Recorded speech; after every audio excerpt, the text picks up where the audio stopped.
Bapak dan Ibu sekalian, kisah dalam Al-Quran itu akan banyak memunculkan banyak ilmu, tergantung siapa yang mengkajinya.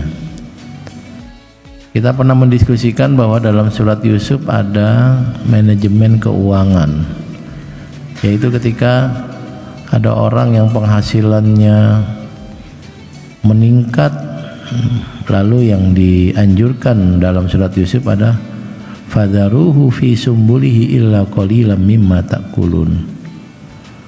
Kita harus mau menabung, berinvestasi. Fadharuhu fi sumbulihi itu kalau dalam terjemah sederhananya ya, simpanlah hasil panenmu masih dalam batang-batangnya sehingga bisa bertahan lama. Sudah kita diskusikan karena ternyata ketika ada orang yang penghasilannya 3 juta cukup, lalu penghasilannya bertambah menjadi 5 juta, harusnya 3 juta cukup, yang 2 juta bisa ditabung, tapi faktanya 5 juta habis. Ketika penghasilan jadi 10 juta sama, harusnya dengan 5 juta dia cukup, maka ketika penghasilan 10 juta harusnya bisa nabung 5 juta, tetapi ternyata 10 juta pun habis. Nanti penghasilannya bertambah lagi menjadi misalnya 20 juta. Ketika uangnya 5 juta cukup, 10 juta cukup, dan pendapatannya 20, seharusnya dia bisa menabung dan berinvestasi dengan 10 juta, tapi faktanya habis lagi gitu kira-kira. Ini bagi orang yang suka dengan kajian apa yang berbentuk fiskal, finansial, keuangan, manajemen, surah Yusuf bisa dijadikan ibrah, pelajaran. Atau ketika ada orang yang suka parenting tentang bagaimana merawat anak, mengajar anak, dan seterusnya, nanti akan kita dapati ternyata kisah Nabi Yusuf juga menarik, di mana ada orang tua yang sudah berbuat adil.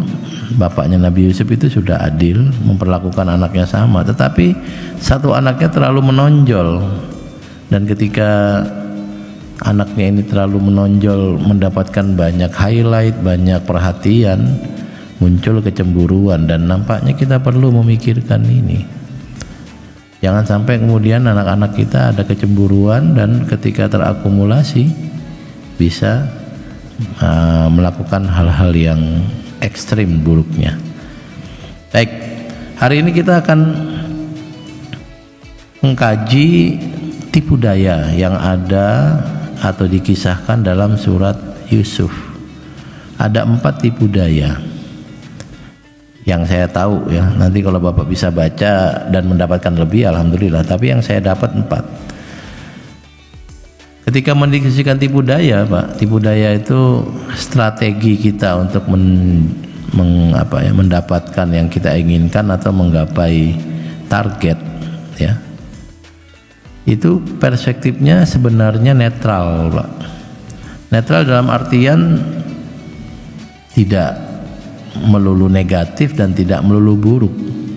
Ketika kita berperang, ya kita harus punya strategi, termasuk strategi berbohong pada musuh, karena kita harus menang dalam perang misalnya seperti itu. Nah, maka ketika ada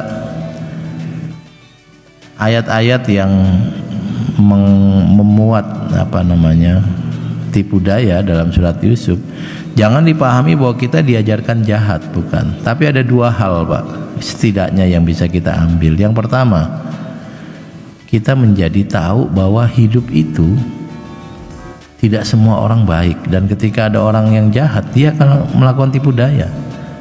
Menariknya, orang-orang yang paling gampang ditipu itu orang baik, Pak. Orang-orang yang jujur, yang baik, yang soleh itu gampang banget ditipu. Tapi orang-orang yang jahat itu susah ditipu, karena mereka otaknya sama dengan yang nipu. Mau nipu orang jahat itu susah, Pak. Nah, maka orang-orang baik ini perlu dikasih tahu cerita Nabi Yusuf supaya mereka nggak gampang ditipu. Ya Bapak kalau mau nipu tuh gampang banget orang yang soleh Pak.